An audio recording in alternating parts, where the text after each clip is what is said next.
A Bíblia é clara. As águas do dilúvio subiram e cobriram as montanhas mais altas. Toda a carne que se movia sobre a terra expirou. O objetivo de Deus com a tempestade não era apenas punir o pecado, era exterminar uma anomalia biológica. Os Nefilim, os gigantes nascidos da mistura proibida entre anjos caídos e mulheres. Quando Noé saiu da arca, o mundo estava limpo. O DNA corrompido havia sido afogado. Mas há um problema aterrorizante que a religião tradicional não consegue explicar. Se todos os gigantes morreram na água, quem era o gigante Golias que David enfrentou? Quem eram os monstros que aterrorizaram os espias de Moisés em Canaã? Hoje, através de textos hebraicos antigos e pistas ocultas no Gênesis, você vai descobrir como os Nefilim enganaram o dilúvio e para onde eles fugiram. Durante séculos, estudiosos da Bíblia evitaram fazer esta pergunta simples, porque ela destrói o fundamento da narrativa salvífica cristã. Se a inundação de 40 dias e 40 noites foi uma limpeza divina completa, um batismo apocalíptico que varreu toda a corrupção genética do planeta, então como é possível que a Bíblia, ela mesma, relata o encontro de israelitas com gigantes séculos depois? Como é possível que o Levítico, Números e Samuel mencionem explicitamente povos de estatura colossal, vivendo em cidades fortificadas, comendo pão, vestindo roupas, tomando decisões de guerra? Isto não é um detalhe menor.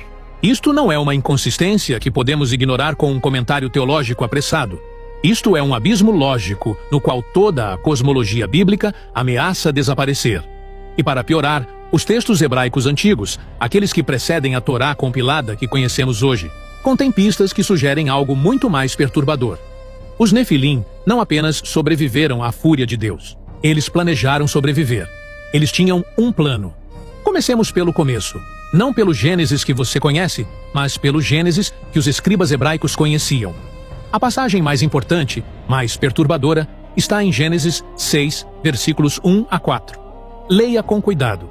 Quando os seres humanos começaram a multiplicar-se sobre a terra e tiveram filhas, os filhos de Deus viram que as filhas dos homens eram belas e tomaram como esposas todas as que desejavam. Aqui está, os filhos de Deus. Em hebraico, Benei Elohim. Não homens, não seres humanos, entidades sobrenaturais, anjos, seres do reino celestial, que desceram e cometeram o ato de procriação com mulheres humanas. O resultado? Havia Nefilim na terra naqueles dias. A palavra Nefilim, em hebraico, significa os que caem, ou mais precisamente, aqueles que foram derrubados. Os gigantes eram filhos de uma queda. E então vem o versículo que destrói a narrativa convencional. Gênesis 6. 4. Havia Nefilim na terra naqueles dias, e também depois, quando os filhos de Deus vinham às filhas dos homens, e elas lhes davam filhos. Aquele "e também depois" é a frase que deveria estar em negrito vermelho em todas as edições da Bíblia. Porque significa que os Nefilim não eram apenas uma anomalia pré-dilúvio. Eles continuaram existindo depois do dilúvio, depois da supostamente completa destruição de toda a vida na terra. Depois que a água se retirou, e Noé solta os seus filhos para repopular o mundo novamente. A semente corrompida dos gigantes havia persistido, e não apenas persistido, havia se multiplica novamente. Os estudiosos convencionais tentam contornar isto de diversas formas. Alguns dizem que o versículo 4 faz referência apenas aos dias anteriores ao dilúvio, que a frase é uma simples descrição do que ocorria antes da inundação, não uma profecia do que viria depois. Mas isto não se sustenta diante de uma leitura honesta do texto hebraico. O padrão gramatical é claro.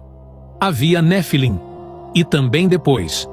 A repetição da ideia, a insistência do texto em reafirmar a presença dos gigantes não é acidental. É deliberada.